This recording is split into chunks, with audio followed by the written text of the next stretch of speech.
This is a quick overview of the features of the Razer HD Gen 3 1-10. It is a 34mm tube. I have it mounted in a lightweight Aero Precision mount. Wind and elevation are capped. And you'll see that these are 0.1 MRAD adjustments. This is the MRAD derivative of the Razer HD Gen 3. It is also available in MOA. This is the brightness adjustment dial, and you'll see that every other position is off, so you can always have it like right next to the most commonly used setting. It does use a single CR2032 battery. Not sure on the battery life of that, but it is very short compared to traditional red dots. It does come with the throw lever, and when you're setting it up, you got to be careful to set it up so that you can actually get it through the full range of motion, and it's in a place that you can actually actuate it whether you're left or right-handed. So for me, this made the most sense to set up this way. It's also not blocking my peripheral vision having it mounted here. So that down here is 10, all the way here is 1. Here's what the MRAD reticle looks like. The center dot is 0.2 MRAD. All the wind hold dots are 0.2 MRAD as well. The full lines are spaced at 1 MRAD and the half lines are at 0.5 MRAD. Only the center dot and the split circle are illuminated. At 1 power, you cannot distinguish the two. It appears as if it is one big red dot. Carl's going to show you what it looks like looking through the scope with his Tacticam, and then I'm going to go into my match footage and experience using the Gen 3 Razer HD. Tasked with what might be the most difficult part of this video, which is filming through the Optic. We want to give you an idea of what it's like to look through the Vortex Razer 1-10. Now, I want you to know that I'm using a Tacticam here for this filming, but I have to be focused with an LPVO somewhere between the 1 and the 10 end of the magnification. That means it's never going to be directly in focus. It's just what it is. So do not expect this video to represent the clarity of this optic if you're using it with your own human eye. The reality is this is a very clear, crisp optic with excellent glass. So this video is not indicative of the clarity of the scope, but we still want to get you a view through it. The first thing I want to show you is the brightness of the red dot. Since this is a single focal plane scope, or first focal plane, the reality is that the reticle is quite small at 1x, and that means that the center of that reticle at the brightest illumination setting is as bright as you need it to be in the bright Arizona desert. It actually does work like a red dot sight in that regard. It's bright enough to pick up quickly and acquire in those CQB type environments. If I turn the dot off, and let's go ahead and zoom in all the way to 10, you'll see that what was that red dot that was very bright really is an actual reticle. Now you can illuminate that to make it an illuminated reticle if you need it to be in low contrast or low light environments, but right now we don't need that. But it's really quite amazing how well this illuminates, in my opinion, as a red dot at the 1x end of the spectrum. Now at 10x, the eye box is quite small, as one would expect from something with as wide a range of magnification from 1 to 10x, and that's something you're giving up to have that ability to get all the way at the 10x end of magnification. Plus, as a first focal plane scope, the eye box tends to be smaller than it would be with a second focal plane anyway. It's the nature of optics. Let's go ahead and zoom back down to 1x. You can see that reticle provides pretty much anything you would ever need for range estimation, BDC, wind calls, or even shots on moving targets. And because it's first focal plane, that means that the reticle itself dimensionally doesn't change in relation to the target downrange regardless of magnification, so you can use that BDC and those stadia lines regardless of if you're at 1x, 5x, or 10x. I got the Razer HD Gen 3 1-10 mounted up in the late spring of 2020, and as is my standard practice, I used it over the course of many matches to develop my opinion of the optic. You're going to see these matches in roughly sequential order that I shot them in as I gained familiarity with the optic. I started off using it on my KE-15 action carbine with 16-inch barrel and a collapsing Mission First tactical stock. What I learned at this match was that above 6 power, particularly as I got up to 10 power, was that the eye box became incredibly tight, and the amount of bounce that I experienced with the telestock to tube fit and the play involved there allowed me to lose the sight picture under recoil. I've used a lot of low power variable optics over the years, but they've all been second focal plane.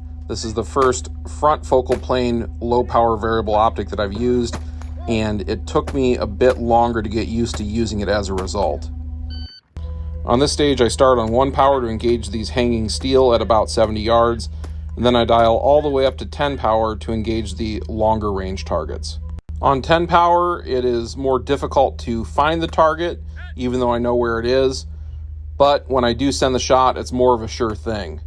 That's a trade-off you'd have to weigh for your own shooting application. The net result on this is that I'm actually faster on 10 power because I'm taking less shots to hit the targets, but if I was trying to track targets through movement or find them in an unknown area, it could very well be slower. At this point, I've swapped out the telestock for a Magpul fixed rifle stock, and as a total system, it's much easier to use. It's easier to get into the eye box on 1 power, and it's easier to stay in the eye box on 8 to 10 power consistently with the fixed stock versus the telestock. Most of the time, I'm not using the higher end of the magnification. On most of these stages from here on out, I'm going to be shooting on 4 to 5 power, but having the reticle scale for the magnification makes it easier to do my holds at these distances than with a reticle that is only calibrated at its highest magnification. This stage is an example of engaging close range paper on 1 power, including some moving targets. The scope is moved over to my KP15 prototype at this point, and again with the fixed stock, I don't have any trouble using it. I did build a new upper specifically to get the most out of using this optic. It now has a 20-inch fluted stainless barrel, which shoots really accurately with my Armscore 62 grain ammunition. It's important to look at your firearms as a total system. If I was using this optic on too small of a carbine, something with too short of a barrel that wasn't accurate enough, it kind of defeats the purpose of having an optic that can go up to 10 power. While this optic worked okay on my 16-inch lightweight action carbine, it feels much more at home on this 20-inch precision-oriented build. Between getting familiarity with the scope and putting it on a rifle optimized for its use, I'm really starting to enjoy using this optic on these 200 to 500 yard portions of these stages. Here I outrun my gun's recoil recovery a little bit. Seeing the target so clearly through the optic encourages me to do that, and I have to slow down a little bit just to let the sight picture stabilize. This segment is from the InRange Roadshow held in September of 2020 in Chino Valley. This was a Patreon event that allowed people to come out and compete on 2 stages and then have an open fun shoot in the afternoon. We had some challenging targets on this stage out to 200 yards, including some small auto poppers at 100 yards I'm engaging here. I haven't shot a lot of rifle spinners in 2020, but zoomed in through the Razer HD, I can track it through its movement and easily handle it. This stage starts with 1 round allowed offhand on a mini IPSC target at 100 yards. I'm zoomed in on 4 power to make that happen.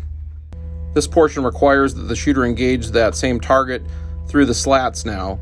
To do so, I have to cant the rifle to my right. Straight up and down, the scope is too high over the bore to see through it. The tops of the wood would be blocking it. To accomplish this, I dial down to 1 power to get the longest eye relief possible. And this is an example of successfully using the Razer HD Gen 3 1-10 at an awkward angle. With the center illumination activated, I easily acquire the sight picture. Most of my delay when you see it is waiting for the prop to stabilize. This stage requires that the shooter engage the left targets from the left side of the barrels and the right targets from the right side of the barrels. Depending if you're left or right-handed, determine which side you started on. But the important thing on this stage video is that when I transition to my support side shoulder, I can easily get in the eye box behind the Razer HD and successfully engage these targets. Using low power variable optics off your support side is inherently harder than doing the same with the red dot, so I'm glad to see that I can accomplish it here with the Razer HD. All right, so this is the first time that I got the chance to use the Vortex 1-10 first focal plane low power variable optic. At what part do we stop saying low power when we get to 10x? Maybe when it's above 10x, right? I think the low is referring to the low end of magnification being 1 power. Yeah, I know, but it's kind of funny, isn't it? Right. Because these things used to be what, 1 to 4, and then now they're 1 to, then they were 1 to 6, then they were 1 to 8. Now we got 1 to 10. Correct. In my opinion, first focal plane is more applicable to precision style shooting where you're using the reticle for like wind calls or range estimation or stuff like that, but not for speed. Right, and one of the benefits to it is if you do have a BDC table for your optic and its markings, is that it stays the same regardless of the magnification. Whereas with a second focal plane, you have to take that into account if you're doing holdovers at anything other than the highest power of magnification. Right, so with second focal plane, if you're doing range estimation, you should be doing it at 10x. Right. Anything other than that, you're going to get a wrong reading. But with first focal plane, you can get the same reading regardless of what magnification you're set to. Now, here's what I find interesting.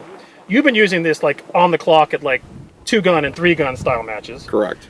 And in my opinion, I just finally got to shoot this thing, and going between 1x and 6x and 10x, I have to tell you, my first impression is that for a precision optic, clarity is beautiful. 1x, both eyes open, is really clean. Reticle seems really good for what its intended purpose is. But the eye box at 1x isn't great. The eye box at 6x is challenging, and the eye box at 10x is downright difficult. Yeah. So the first time I used this on the clock at a Rio Black rifle match, I had it on an aluminum lower with a telestock. Okay. And one of the things I found was that the telestock had enough flex in it that because of the limited eye box of this optic, I could lose the sight picture under recoil, particularly at 10 power. At 6 power and less, I was able to stay on it, but at 10 power, I would lose the sight picture. Okay. So I actually switched that out for a fixed stock, and my next Rio Black rifle match where I used that at, it was significantly better because I had a consistent cheek weld, the stock didn't flex, and I was getting used to the optic. And there was definitely a learning curve using this optic versus some of the other variable power optics I've used, because everything else I've used is second focal plane with a more generous eye box. So like, for example, I've used the Vortex Razer Gen 2 1 to 6 substantially, and that's a great optic. This is their next gen. They're calling this the Gen 3 1 to 10. And it does offer some advantages, but I think there's a learning curve when you're switching to it from one of those other second focal plane variable optics that has a more generous eye box. Well, like the type of environment you're using this in, which is dynamic shooting on the clock, where do you see an advantage with first focal plane? I see first focal plane as an advantage for like precision shooting, long range shooting, something with typically a lower pace of fire or rate of fire. Where I found it to be advantageous was at the Rio Black rifle matches where we were shooting at 400 yards plus. Okay. Inside 300, I won't say it was a negative, but it didn't offer a benefit over a traditional 1 to 4 or 1 to 6. So why was it better? Because you got a larger reticle to aim with at a larger target that's at 10x? Yeah, and a lot of times I didn't even use it at 10x. It was just I was able to have a better BDC table for my rifle and for my optic and see the markings where they were supposed to be and not have to wing it by just doing holdovers. So you actually knew where to aim and hold with your reticle. Correct. Which would not have been possible to do with second focal plane in the same way. Unless I had, done it at the maximum magnification. Interesting. This is sort of a toss-up. This isn't meant to be a video about first versus second focal plane, but what it is a review of this. All right. And so, again, I'd have to shoot it some more. At first glance, I think I'd love to have that on a precision bolt gun. I think it'd be really cool to have on the MDR and 6.5 Creedmoor, in which you got a lot of, the cartridge with the capability to go very far. Right. Like, let's say, 1,000-yard capable cartridge. With 5.56, I have to question, is 10x really a thing? Because typically, you do 1x magnification per 100 yards, right? So when you're shooting at 6, you use 600 yards, you use a 6x magnification. Right. The one thing that was brought up to me that maybe we're not able to evaluate in the match environment is that perhaps the military and law enforcement people who are using these are using it as an observational device rather than just for shooting. Because for shooting, using it at 10 power, I did a couple stages where I would shoot it like back to back, once on 6 and once on 10. And what I found on 10 was I was slower to get on target, but my hits were more certain. Okay. Because I was finding the target. Sure. Now, if you're in position and just doing like observational scanning or scanning a crowd or that sort of thing, it may be better for that. Oh, I think that's exact. I mean, that makes a lot of sense. I think in that situation, you're going to be using higher end magnification. You're going to be looking through your glass and trying to figure out what's going on and identifying things far more than you're ever going to be pulling the trigger. Right. So using it for observational purposes without having to like sling your rifle and pull out binoculars so you're immediately able to respond to something I think it's something that maybe this was intended for that we can't test in on-the-clock action match. Not exactly true. We wouldn't test it on the clock at an action match, but you know where that might come into game is depending on if you're a hunter. Yep. If you were using that for hunting applications and civilian applications, out hunting deer or whatever it is that your game is that day, typically you spend a lot of time glassing and identifying game out in the field. And I don't know that 10x is the sufficient magnification depending on what game you're hunting, but 10x would definitely go a long way towards actually glassing with that versus carrying a secondary optic. Yeah. And what I will say is, for me, using it on 1 power, once I got used to it, it's not as fast as a red dot, but it's pretty fast. Yeah, I'll say that when we turn on the illumination on it, the dot is bright enough that here in this bright Arizona sun, it's not as bright as it is sometimes, but still very bright. That red dot did show up like a red dot. It looked weird though, it looked a little pixelated. For me it didn't, and I think probably for you to use it more, you need to focus it a bit more, find your eye. There's like for me, when I was focusing it, I spent a lot of time looking at targets, adjusting it so the reticle was clear and the target was clear, because like you can easily over travel past that in either direction. Yeah, the other thing I might say, and this is not a dig on your vision, but I have my up close vision's getting worse, but my long range vision's still excellent. And even at 1x, I could still make out the circle of the reticle, so I could see the hashes and the dot. So what I saw, what happens is you're actually illuminating the reticle, and I could actually still see that even at 1x. Right. And so that's what made it look a little pixelated to me. But that doesn't really matter. That's really a pedantic thing. It could still work perfectly as a red dot. Right. So overall, you've used this a lot. I've used this for a minute and a half. What's your take on it? I think it's a specialty optic for a dedicated, educated user. And for the average 3-gunner, if you want to have the coolest, best thing that like all the top guys are using now, go for it. But it's about 35% more expensive than the equivalent 1-6 from Vortex. So I wouldn't feel compelled to jump right to this, but if money was no object, why not? So you're saying the 6x is probably sufficient, and you don't necessarily need the 7, 8, 9, and 10, but if you wanted to spend the money, 7, 8, 9, and 10 doesn't hurt. So this was not purchased through Patreon, it's something they sent to you directly. Right. They were pleased with the mini magnifier review we did last December, and they wanted to give us a chance to give this an evaluation. Ruben over there particularly liked that we do things on the clock at matches, so it's not just sitting around talking about it. Well, I think it brings a different discussion, right? Right. Well, I appreciate Vortex for doing that, and you're going to continue using this, is that my understanding? Yeah, I mean, I think I'm going to keep using this for any of the more 3-gun oriented stuff I do, or the Rio Black rifle matches. It's really a fun optic to use for that. You know, hard mode at those matches is using a red dot by itself. Using this, it's like, just how fast can I push myself, because there's nothing limiting me with the equipment.